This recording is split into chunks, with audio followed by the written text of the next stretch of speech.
Bom, vamos lá. Bom dia, boa tarde, boa noite. E aí, como vocês estão? Bem. Como que... Tá melhor da coluna? É. Olha, Verdade. eu tô melhorando, né, já voltei a caminhar, já voltei a nadar, já voltei a andar de bicicleta. E aí eu fiz uma ressonância, né? Uhum. Eu fiz uma ressonância que eu já gosto de... Já gosto de ver a figura. Eu gosto de ver a figura. E assim, nada demais, assim, tem um edema nos ligamentos L4, L5, Uhum. um pequeno abaulamento, mas quem não tem, né? É. Quem não tem um abaulamento? Mas olha, para o que eu já fiz com essa coluna, eu tô até bem, viu? Tá. Para que o tanto que você já usou. Para o que eu já fiz com essa Tudo coitada, que te atravessou. A ela, linguagem do Telemann, né? tudo que me atravessou e tudo que ela teve que pulsar, ela tá até bem, obrigada. O que mais saltou do exame foi o edema, né, nos ligamentos e o abaulamento, mas até aí Mas às vezes a causa da dor é mais pelo edema dos ligamentos do que pelo abaulamento, né? E o edema dos ligamentos, às vezes, pela uma postura, aquele dia que você disse que você se excedeu mesmo, né? eu acho. Mas Mas, olha, eu te interrompi, desculpa. não, mas falando que hoje em dia a gente indica que a pessoa não faça nenhum exame de imagem enquanto ela está com dor. Ah, é? Que espera, às vezes, um mês depois da crise aguda tranquilizar e aí fazer algum exame de imagem se a gente não conseguiu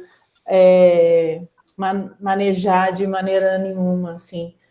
Porque o exame de imagem, enquanto a pessoa está com dor, às vezes ele é momentâneo, né? Aquela imagem, o edema dos ligamentos pode ter sido daquele momento, daquele movimento, daquele dia, daquele esforço, daquela situação. Eu confesso que nesse sentido é algo que eu ainda me desconecto um pouco, né? Porque eu sempre fui assim, gente. E eu tive a sorte de sempre ter... Porque ressonância não é fácil de conseguir, né? Uhum. Não é simples. E eu sempre consigo no piscar de... Porque eu sempre encontro médicos muito parceiros. Uhum. Muito parceiros. Eu sempre tive muita sorte com o médico.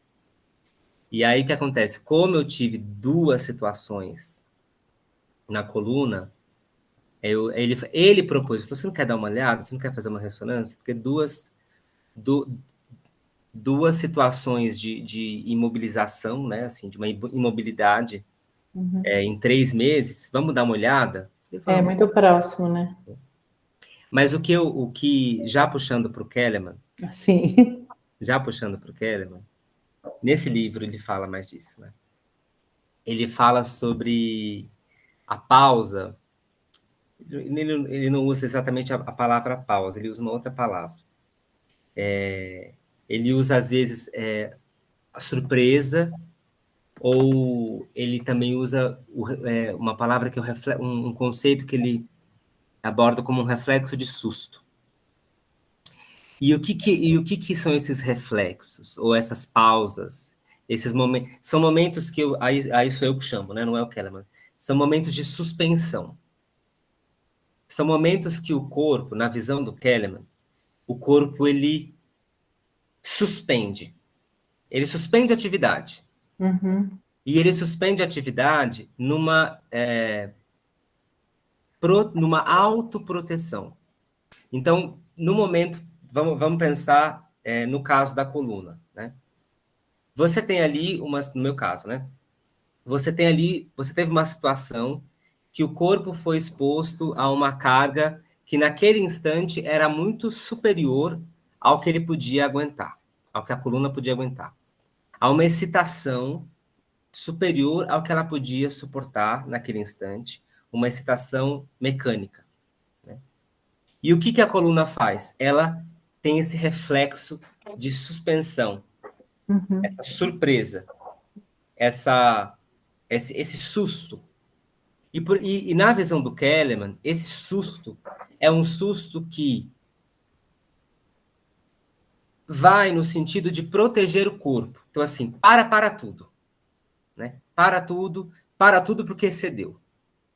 A intensidade foi em excesso. E o que ele diz, e eu acho isso bárbaro. O que ele diz é que nesse momento que ocorre essa pausa, ou esse reflexo, esse susto, essa suspensão, é exatamente o momento em que muitas vezes se dá o aprendizado. Porque é quando você é obrigado a sobrevoar a si mesmo. A mesma coisa acontece no momento de uma excitação, de uma intensidade muito superior ao que a pessoa é possível, a possibilidade dela suportar, quando você tem um desmaio ou uma crise emocional forte que a pessoa apaga. Né? Que a pessoa, aquilo não consegue lidar, não consegue lidar, a pessoa, pum, desmaia, perde a visão, né? A visão fica turva, ou fica tudo branco, ou fica tudo preto, ou a respiração trava, o peito trava. Todas essas expressões do corpo, tanto por uma intensidade emocional, quanto por uma intensidade mecânica, física, diretamente ligada à estrutura, são mecanismos de proteção do corpo. E é impressionante o processo que a possibilidade que essas suspensões abrem. E é completamente diferente do que geralmente as pessoas, a forma como as pessoas encaram esses processos, encaram esses momentos, né? Porque muitas vezes a gente é levado para uma percepção de falta, uma percepção de angústia, uma percepção de derrota. Só que não é. É uma expressão de autoproteção que convida o aprendizado. Né? Estou até aqui com isso no livro. Ele diz assim, ó, ele fala que isso leva a gente para uma atitude de desamparo ou uma atitude de desespero. Né? Ó, ele chama de pausa. Vou ler Qual é a página, Maécio? É do Corpo de Movimento. Tá. Na página 44. Ele fala assim. Ele está falando do processo formativo e de todos os atravessamentos desse processo de autoformação. Né? Aí ele diz: um obstáculo me coloca uma ameaça quando experiencio que ele interfere nos meus padrões de satisfação. Então, a mobilidade da minha coluna, não só para mim, mas para o ser humano, é um padrão de satisfação. Né? É muito gostoso quando você sente, todos nós aqui, com certeza, e talvez as pessoas que assistam essa gravação, já tivemos momentos que você percebe ali, ou depois de uma prática, ou depois de alguma situação, a sua coluna com uma grande satisfação a partir da expressão das suas curvas, da sua liberdade de movimentação, ou se você dança, de como você percebeu a sua coluna respondendo a um estímulo, ou criando a partir dela. E aí ele continua: choco-me com muitas situações inesperadas ao longo do dia. Mas a minha experiência de alguma delas é que cortam os meus caminhos. Eu me sobressalto. Detenho-me antes de me comprometer a fazer qualquer coisa. Essa atitude de surpresa, que varia em intensidade da hesitação ao assombro, é a minha resposta inicial àquilo que experiencio como interferência. Uma criança que sofre uma queda dura sempre se retesa antes de gritar. Uma criança que acabou de descobrir algo novo fica ali imóvel, totalmente absorta com o que está à sua frente. A pausa da surpresa é fundamental para a aprendizagem. É a atitude corporal fixa que abre para a informação para ser informado e pode ser explorada. Tanto a lavagem cerebral como a hipnose buscam capturar as pessoas nessa pausa, de modo a inocular sugestões. O estilo corrente de educação começa por desaprovar o movimento. A imobilidade dos corpos das crianças induz a padrões individuais de alerta que se aperfeiçoam e sustentam uns aos outros. A energia de alerta de cada criança pode então ser dirigida para a formação do papel do aluno ideal. Aí, só para finalizar, a atitude de surpresa e vigilância se transforma quer em curiosidade, quer em desagrado. A curiosidade é o primeiro passo para garantir o prosseguimento de alguém, pois se transforma, por sua vez, em investigação ativa, fascinação, gozo e integração. O desagrado, por outro lado, é o primeiro passo da descida para a frustração, uma sequência decrescente de excitação que conduz progressivamente ao desagrado raivoso, ao choro solitário e ao terror congelado do sentimento totalmente desamparado.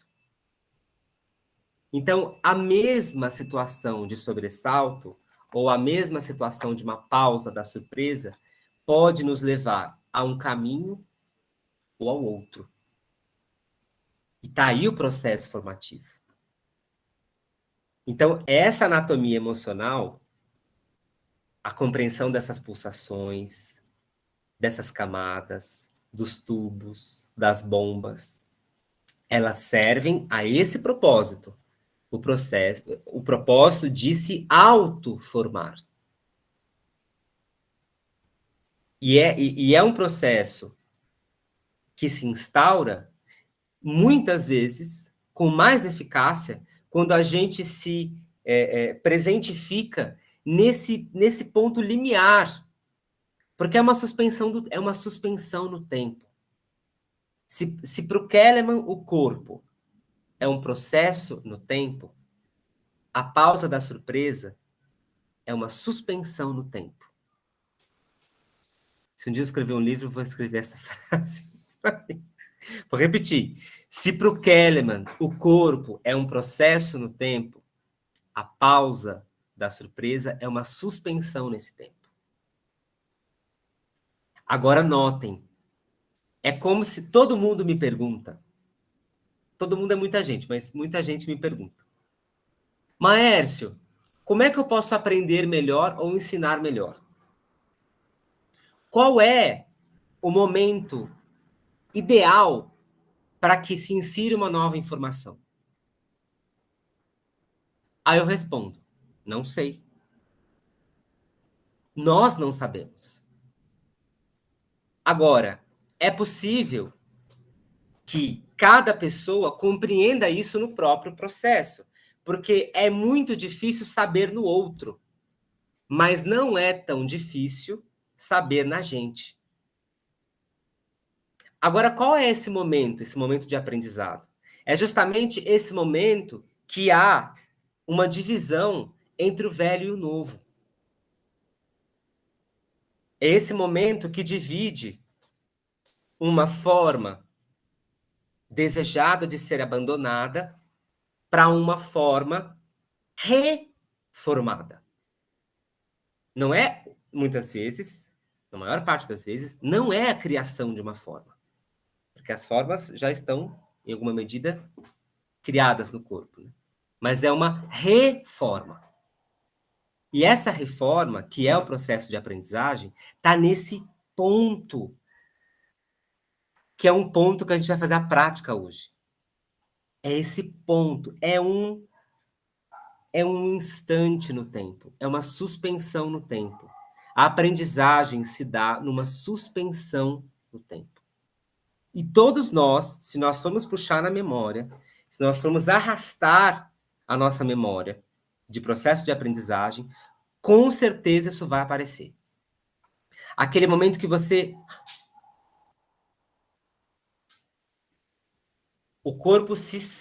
há um sobressalto. E isso para as questões mais teóricas e para as questões mais práticas. Eu lembro, eu sempre conto essa história, eu lembro até hoje, eu nunca esqueci, e eu nunca vou esquecer, o dia que eu descobri a minha primeira posição do balé. E eu lembro até hoje o dia que eu senti o meu centro sendo contraído pela integração daquilo que o Pilates chama de powerhouse.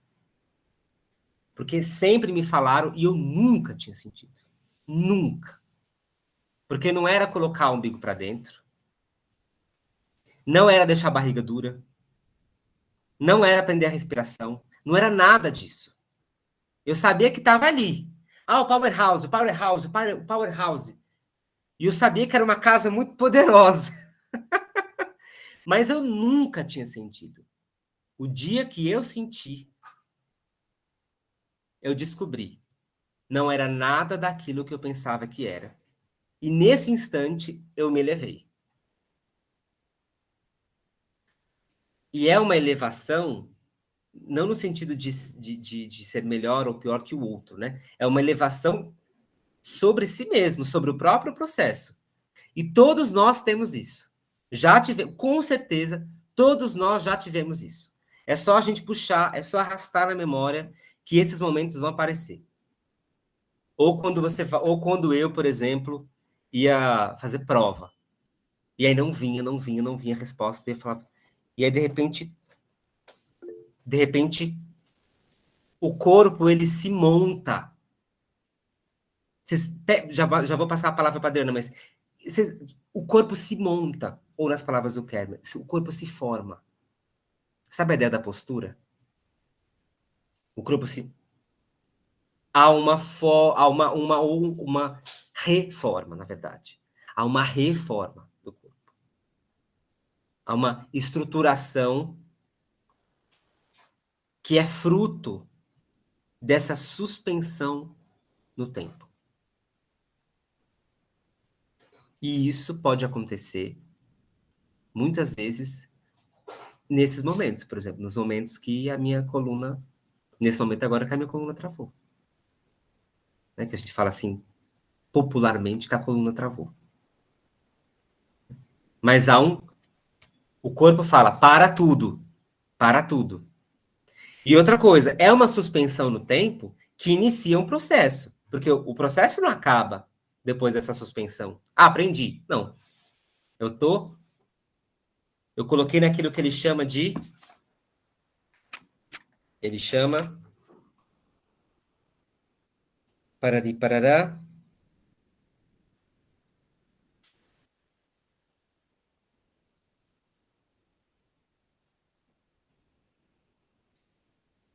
Só um minutinho. Investigação ativa. O Kahneman chama isso de investigação ativa. Então, essa suspensão no tempo abre essa investigação ativa. Mas é uma investigação ativa que não nasce do nada. Ela tem ali uma pista muito forte. Tudo bem? Adriana, por favor. Eu estava pensando dessa pausa, desses momentos, né, que acontece, que você está falando, né? Por exemplo, que já aconteceu comigo e aconteceu com você com a sua coluna agora, né? E você disse que foi fazer o exame, a ressonância. Eu também já adoro fazer exame e adoro tomar remédio. E aí eu fico me perguntando, nesse processo formativo, desse entendimento do nosso corpo, né, das nossas dores, da nossa postura, desses tubos, desses todos, Seria possível a gente pausar antes da gente ir para médicos, para saber, a gente pausar para esse entendimento e tentar melhorar esse processo formativo? Porque eu já quero logo, quando eu sinto uma dor, acabar com a dor. Assim, uma curiosidade em relação a você, o que é que você acha? Porque o Kellerman é um processo formativo, mas esse processo formativo, quanto tempo se leva, né? Só uma curiosidade. Essa pausa reflexa, ela não é voluntária. Ela é reflexa. Agora, o processo formativo, que é impossível ditar quanto tempo vai durar, possível, impossível. O processo formativo, ele se dá quando você acolhe essa pausa. Porque quando você... Eu sou super a favor do uso de fármacos quando necessário. Super a favor. Quando necessário. Né? Eu, por exemplo, quando a minha coluna, né, pausou, eu fui para o hospital e tomei duas medicações ou 3 bem fortes. Bem fortes. Só que aí é o meu exemplo, né? É a minha história. Eu não continuei com medicação em casa. Não continuei. Eu fiz compressa, por exemplo. Mas não continuei com medicação. Por quê? Vou falar sobre mim. Por quê? Primeiro porque eu entendi, no meu processo, que eu poderia passar por ele sem a medicação. Poderia passar por ele sem a medicação. E segundo porque a medicação, um dos remédios, era um analgésico. Então ele ia tirar a dor. Eu ainda dói um pouco. Ainda dói um pouco. Só que eu já voltei a nadar. Hoje eu fui trabalhar de bicicleta. Entende? Mas dói um pouco. E essa dor, ela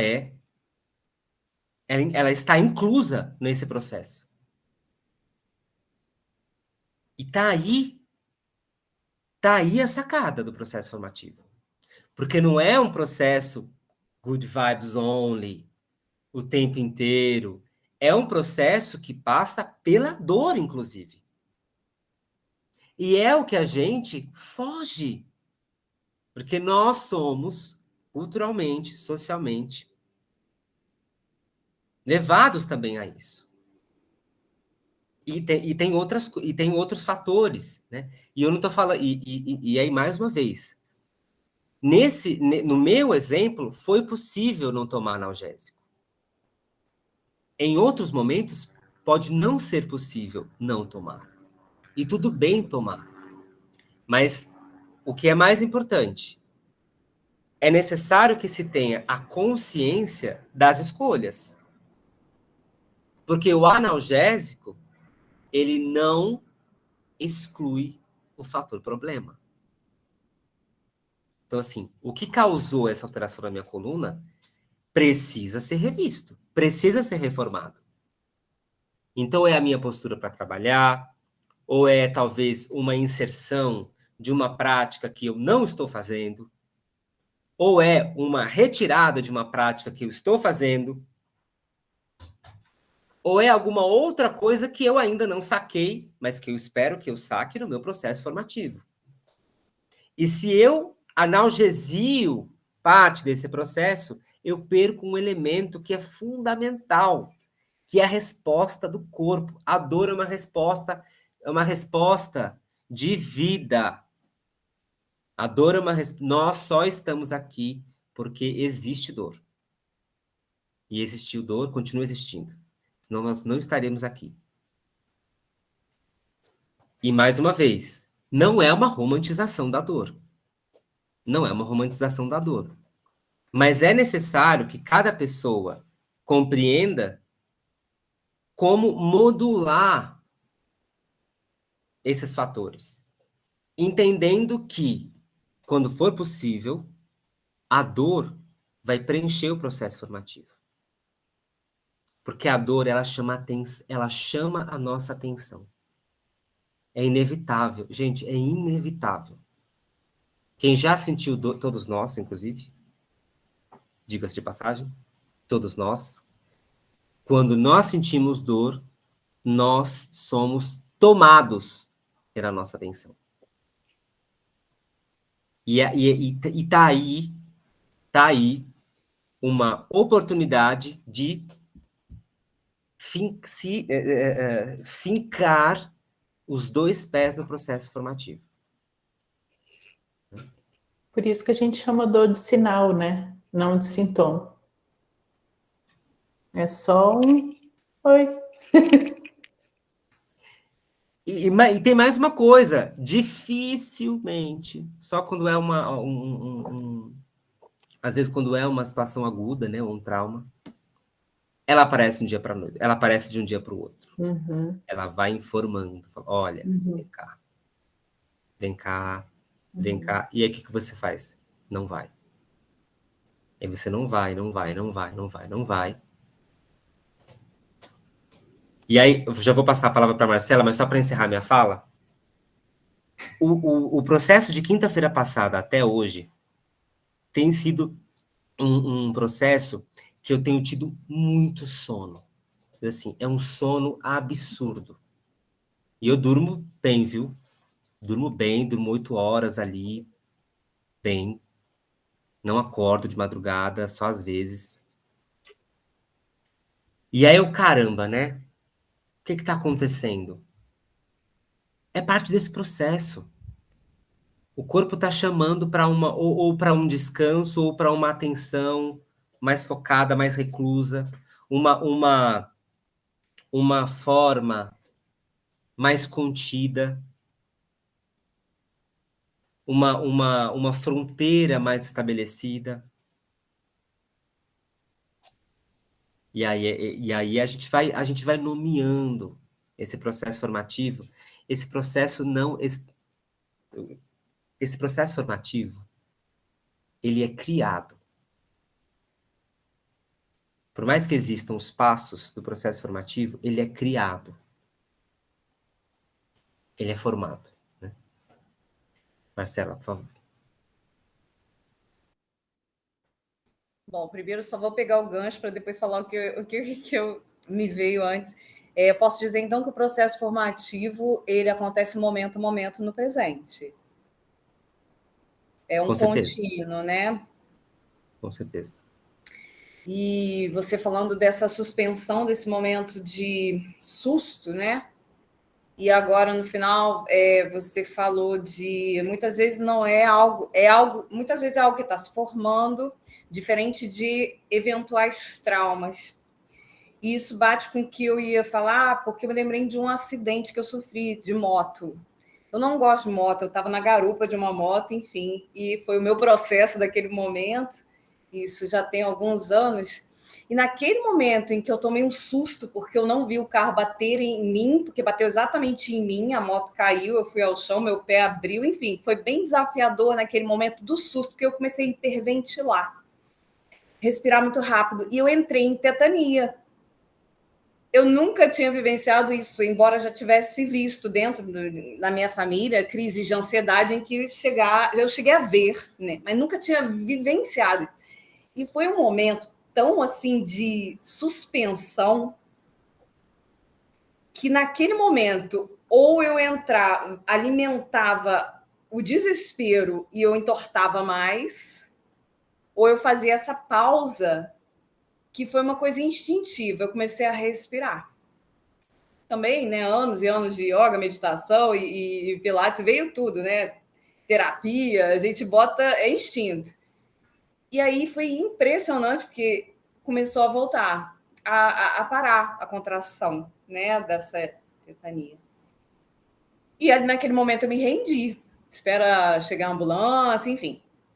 Mas foi muito impressionante, assim, algo que naquele momento eu falei, eu não sei por quê, para quê, mas eu precisei disso, porque alguma aprendizado... Naquele momento, lógico, ninguém está feliz com aquela situação. Mas naquele momento eu falei, algo veio forte, assim, de uma forma tão traumática para me ensinar algo. E foi incrível, gente, assim, não é dramatizando não, mas a cena foi bem essa. Eu estava no asfalto, no meio da cidade, começou a chover, chover, chover, chover muito. Eu falei, não, seja o que Deus quiser, porque eu estudo filosofia, né, hindu e Vedanta, e diz que a chuva é auspiciosa, né? E aí, naquele momento, eu falei, para de pensar, porque né, não é momento para isso. E me entreguei, sabe como? Aí você se deixa ser cuidada. Mas veio tudo isso que você falou. Tem momento, é engraçado, bom, não é engraçado, né? Mas é especial, né? Tem momentos que não há nada a ser feito. Não há nada a ser feito. A não ser deixar que o processo no tempo percorra seu tempo. Tem uma... Vou mandar esse texto para vocês. A Paula que me mandou esse texto. Que é um texto que fala sobre manejo de ansiedade, né? E aí é uma senhora que ela fala assim... Ela fala que um dos grandes erros é a gente tentar colocar rédea numa crise de ansiedade. E o que ela... Será que eu travei?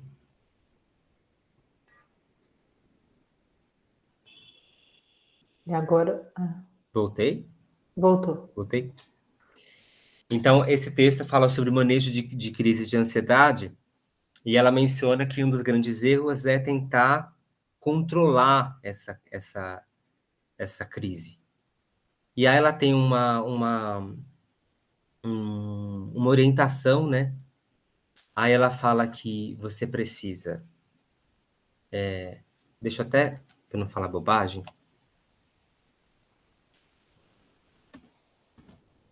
abrir aqui o texto.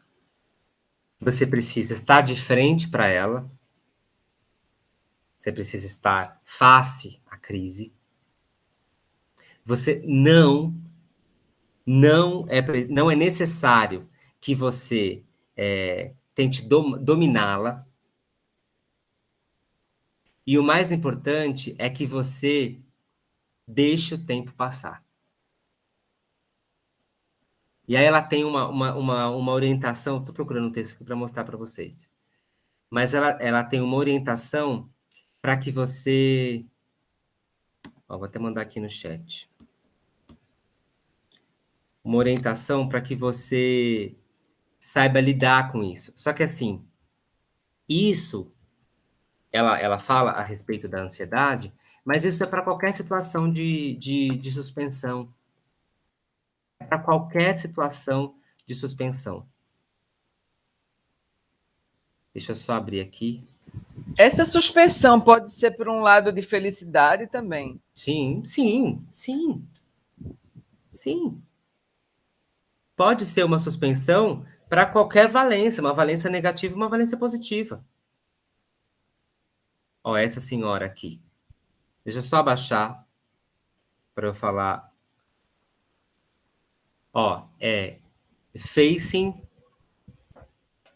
accepting, né? Estar de frente, aceitar e deixar esse flutuar, né? E deixar o tempo passar. Né? E aí o mantra, qual que é o mantra que ela propõe? É justamente esse, né? É face, float, face, accept, float e let the time pass. São as 6 palavras. Estar de frente, aceitar, flutuar e deixar o tempo passar. Sabe aquela história? Quando você está morrendo afogado, o mais importante não é você nadar, é você boiar? Você está lá no naufrágio.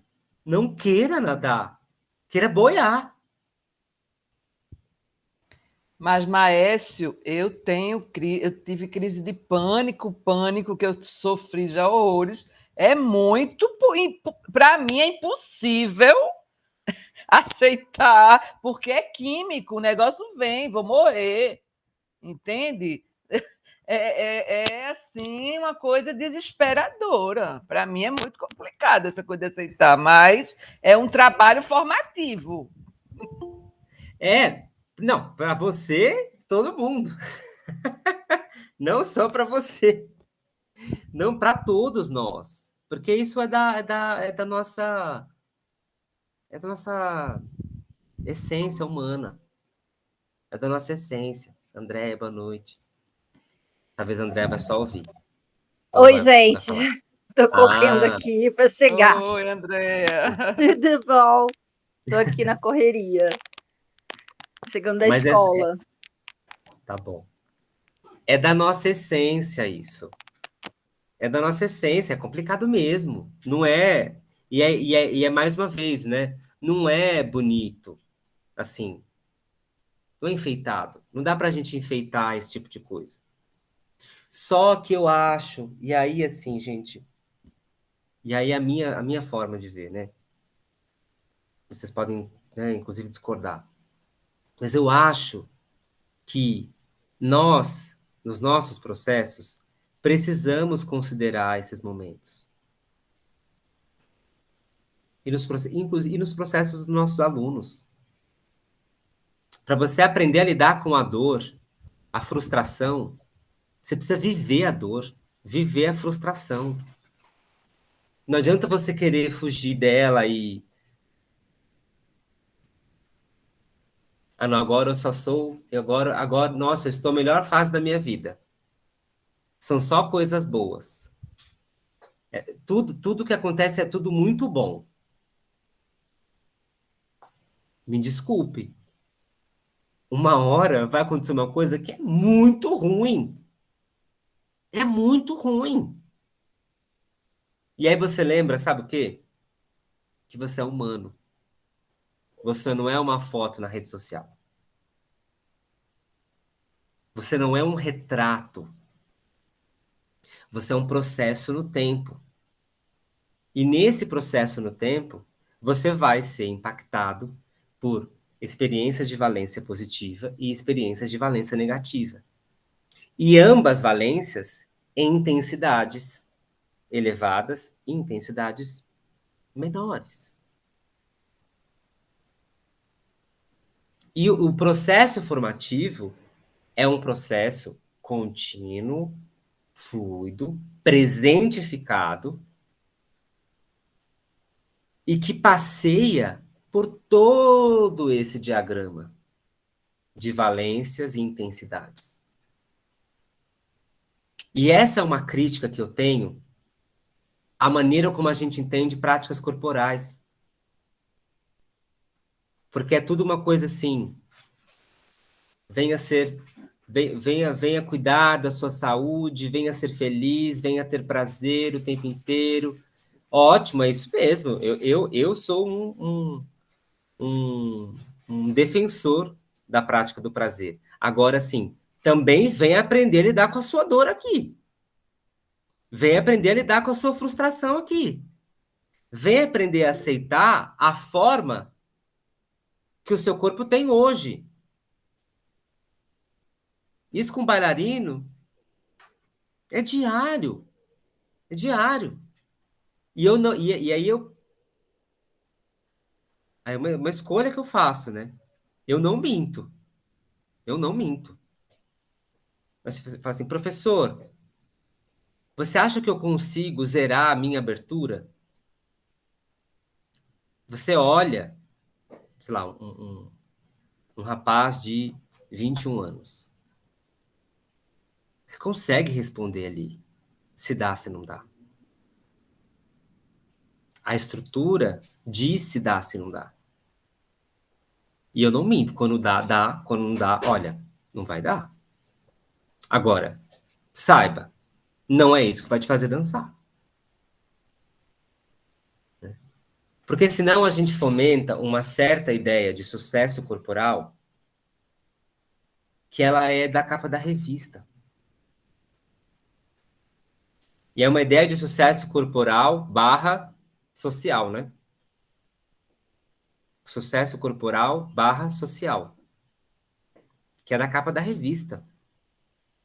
Que é aquilo que a Regina Favre dos corpos de Miss, né? Então, a gente daqui a pouco, a gente está fazendo educação somática para ter corpo de Miss.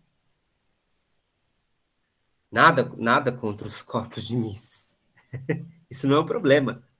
A questão é como eu uso esse processo para lembrar das minhas potências e prazeres e lembrar também das minhas faltas e das minhas múltiplas frustrações.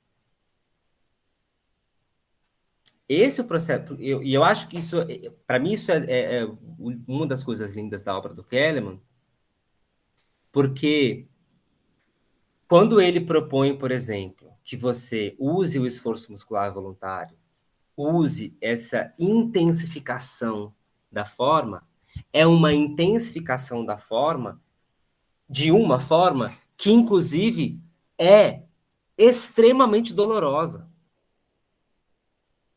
Imagine alguém que tem um aperto no peito, uma angústia gigantesca, que é doloroso, intensificar isso.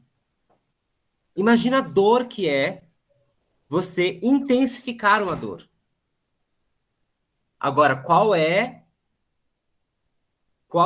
a saída para isso?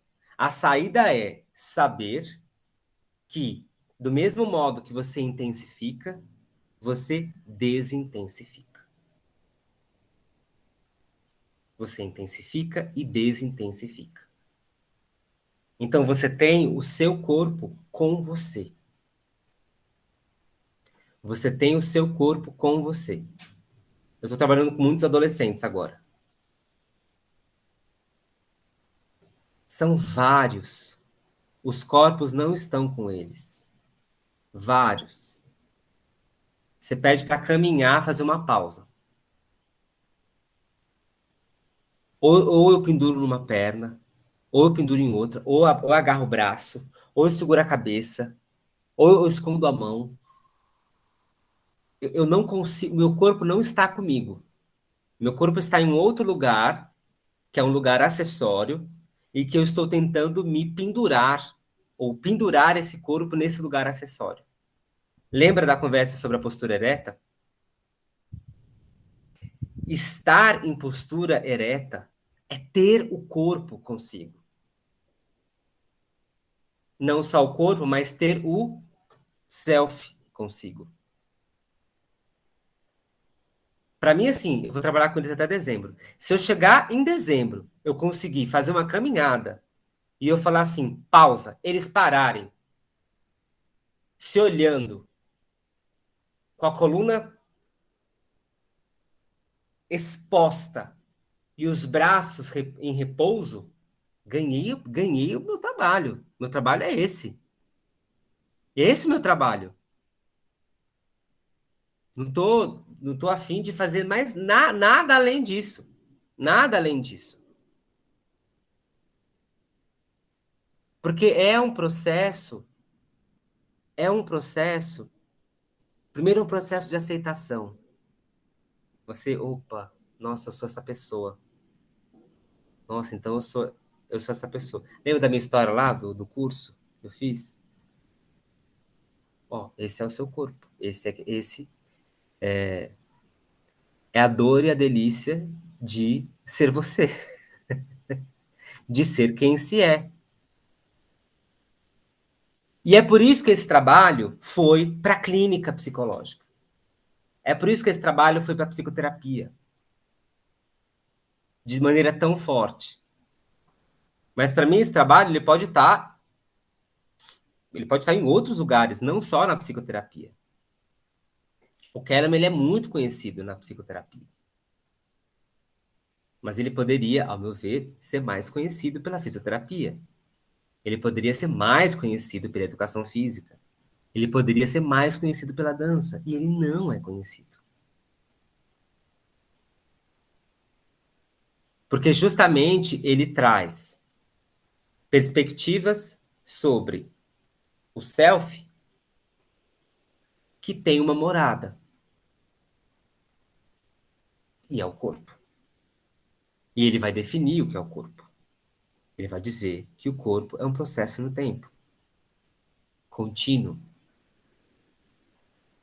estabelecido em uma anatomia emocional.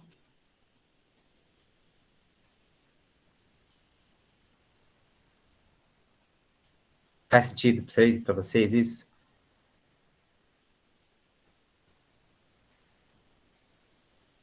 Adriana, você está com a mão... Por favor.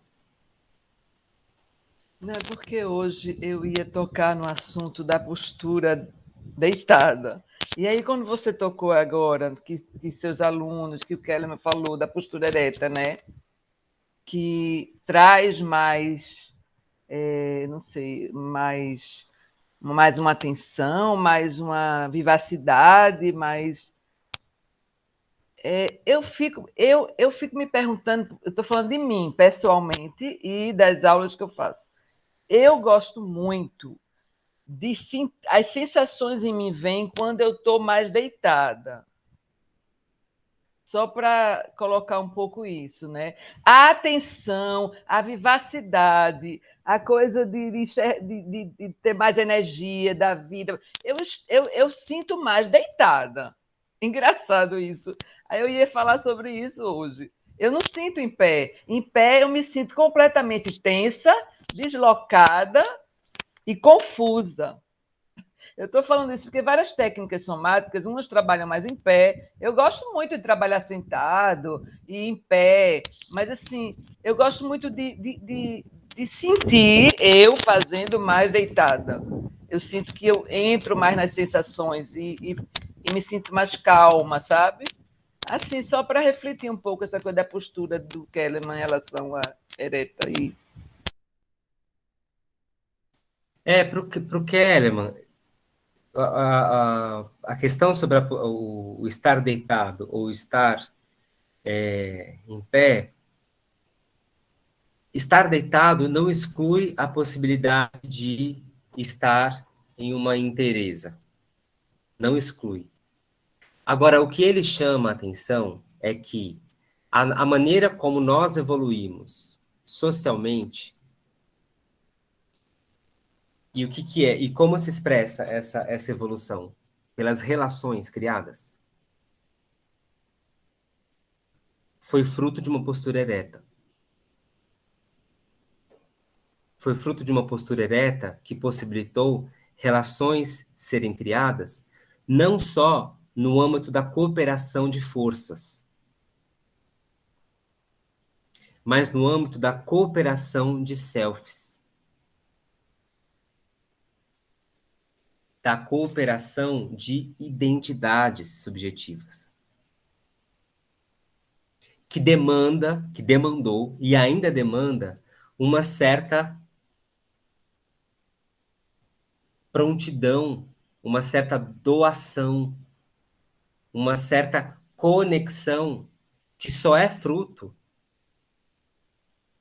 que só é possível porque existe uma postura ereta. É mais nesse sentido. É mais nesse sentido.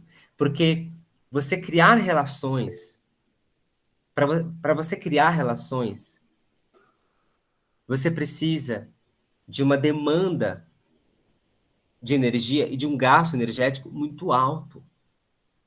Imagine qualquer relação, uma relação amorosa, ou uma relação no trabalho. É um investimento gigantesco. Porque é um investimento de doação, de apresentação de si mesmo. Ao mesmo tempo, é um investimento de recepção dessa doação quando se quer. E esse investimento ele só é possível porque existe essa conformação, ou essa formação. Na verdade, essa formação em postura ereta. Então, aqui em postura... Né, imagina, né? Ó, um exemplo. Né?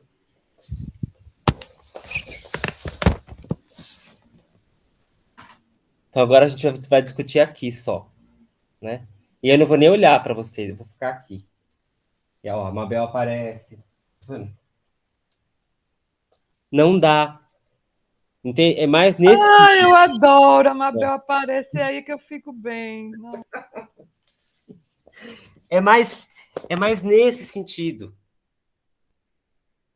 Muda completamente. Muda completamente a maneira como a gente desprende energia. A postura ereta modula a forma como nós desprendemos energia.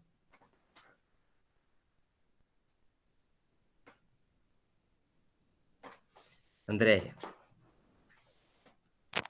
Você estava falando dessa questão que a postura ereta promove a cooperação, né, nas relações, né?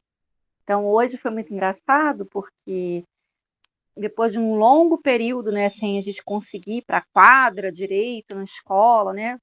Hoje eu fiz uma atividade com a turma e eles tinham que formar duplas. E fazer, né, tinha que se relacionar utilizando o instrumento que era a bola, né? Era uma tarefa. Passes de basquete, gente, nada demais. Nada demais. Passe de peito, passe por cima da cabeça, coisas simples. Mas como eles tiveram dificuldade de sincronizar essa relação de cooperação, né? Depois de tanto tempo, né? Você estava falando dos adolescentes, né? Eles não se percebem.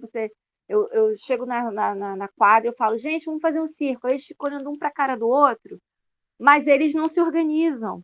Eles esqueceram o que é estar naquele espaço, de se organizar no espaço, né? E está muito assim, essa questão da percepção de si e do outro e do espaço, tá um negócio assim gritante, gritante. E como essas relações se dão nesse espaço. E aí teve aluno com medo de fazer, professora, eu não sei fazer. Eu falei, calma, não tem problema não saber. A gente está aqui para experimentar. É para a gente voltar a fazer. É o que a gente não estava fazendo mais, né? Vai com calma, vai devagarinho, não precisa fazer correndo. Porque, lógico, tem uns que têm mais habilidades, vão fazer com mais destreza e vão fazer com mais velocidade. Eu falo, gente, isso não é uma competição. Aqui é uma vivência, aqui é uma troca. A gente está aqui para aprender todo mundo junto. E vai nesse discurso. Mas, assim, a dificuldade de compreensão do que tem que fazer com o próprio corpo é um negócio assustador. Assustador. Dar 2 passos para um lado, 2 passos para o outro, ou andar para frente. Por exemplo, eu dei uma atividade que eles tinham que passar entre os cones, um de frente para o outro. Então, um desloca para frente e o outro vai para trás. Aí depois é o contrário, igual fosse o passo do serrote da quadrilha. Aquela coordenação do passo do serrote. Eles tinham que passar a dupla entre os cones, passando a bola um para o outro. Gente, foi um desespero, porque eles não conseguiam entender que quando um anda para frente, o outro tem que ir para trás, e quando o outro que estava para trás vai começar a ir para frente, o outro tem que mudar e caminhar para trás. Eu fiquei um tempão só, falei, gente, ó. Aí eu pegava um para fazer comigo, e a gente ia fazendo junto.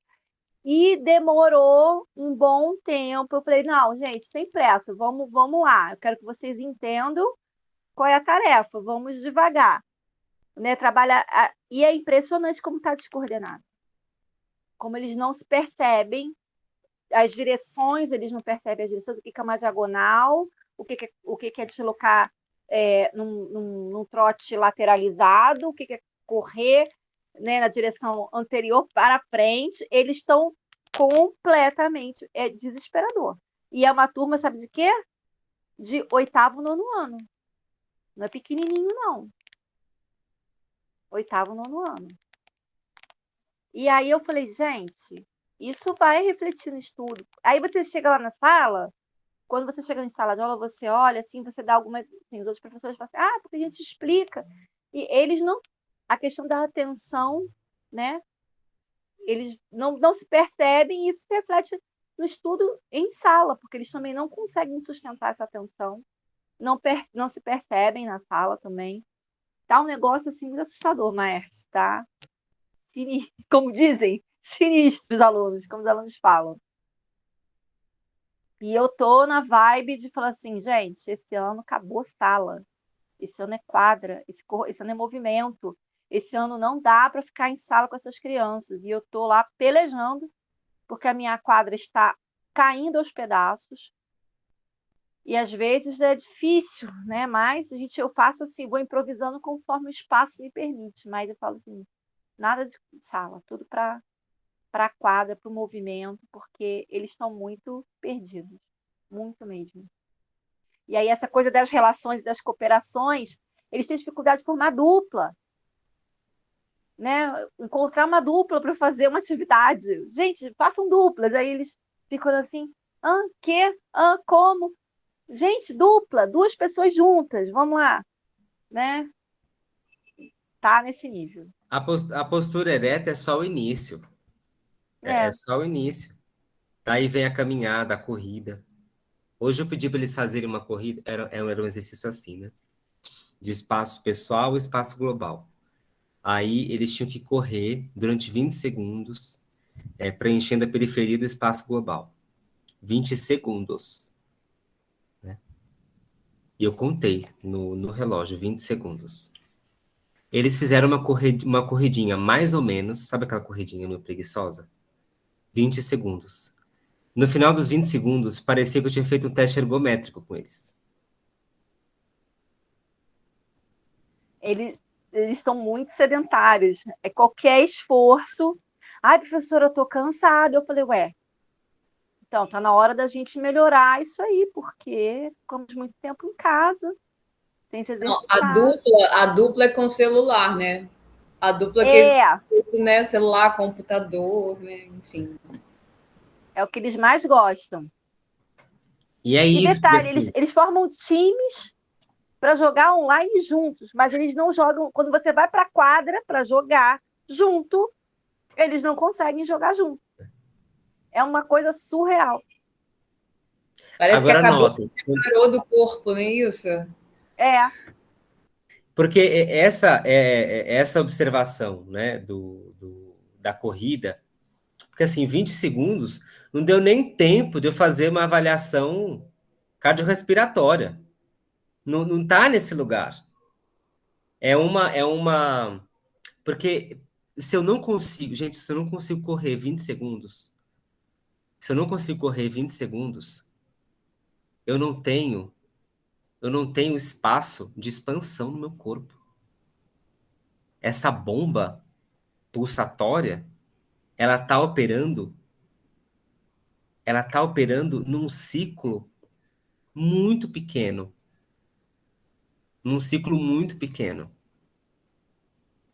E é isso, o ciclo pequeno, a frequência vai ser alta, e a gente tem uma fadiga quase que instantânea para coisas básicas, que é correr. Eu, assim, eu não consigo, eu tenho uma lesão nos joelhos, né? E eu não corro. Mas eu não corro meia hora, né? 10 minutos eu corro. Né? É esse lugar. Não é se você consegue correr meia hora, se você consegue correr numa velocidade absurda. Né? Exatamente. Aí essas pausas, elas... Mas é o nosso trabalho, Andréia. Com esses jovens. E se vocês trabalham com jovens também, é o nosso trabalho, gente, porque vencer isso. E eles falam assim, nossa, você acaba com a gente. Pedi para eles correrem 20 segundos. Falei, nossa. Os meus hoje correram de várias formas. Igual caranguejo, de lado, correndo, tocando o calcanhar na mão atrás, né? Bota a mão para trás e o calcanhar tem que bater na mão. Botei para correr de tudo quanto era jeito. Aí, professora, a gente não está aguentando. Eu falei assim, gente, vocês não querem ficar na sala, óbvio. Então, já que estamos na quadra, é para fazer movimento. Vocês não vão ficar aqui como se estivesse na hora do recreio só batendo papo, querendo mexer no celular. Não é isso. Aula de atividade. Ô, Andréia, a escola permitiria fazer um trabalho onde as sensações, por exemplo, uns objetos que toquem, Permite. Ano passado, olha, eu doida. Antes da pandemia eu fazia, porque quando chegava, a gente tem aula eu tenho colchonete na escola, a gente faz exercícios, bastante exercícios de percepção do corpo. Tem aquelas bolinhas cravo na escola. Então, essa escola é uma escola que tem bastante material, então não posso reclamar, né? Então, a gente faz bastante essa. Aí, até o dia que eu dei essa aula, ele falou assim: ai, tem que tirar o sapato. Eu falei: tem, gente, tem que tirar o sapato. Ai, não quero. Eu falei: gente, ninguém vai ficar reparando em chulé, não, gente, pelo amor de Deus, tira o sapato, né? Aí, muito engraçado. Aí eu coloquei eles, né, em duplas, e aí um passava a bolinha, e aí ele lidar com essas sensações. Aí depois, quando acabou tudo, eles: professora, pode dar essa aula toda semana?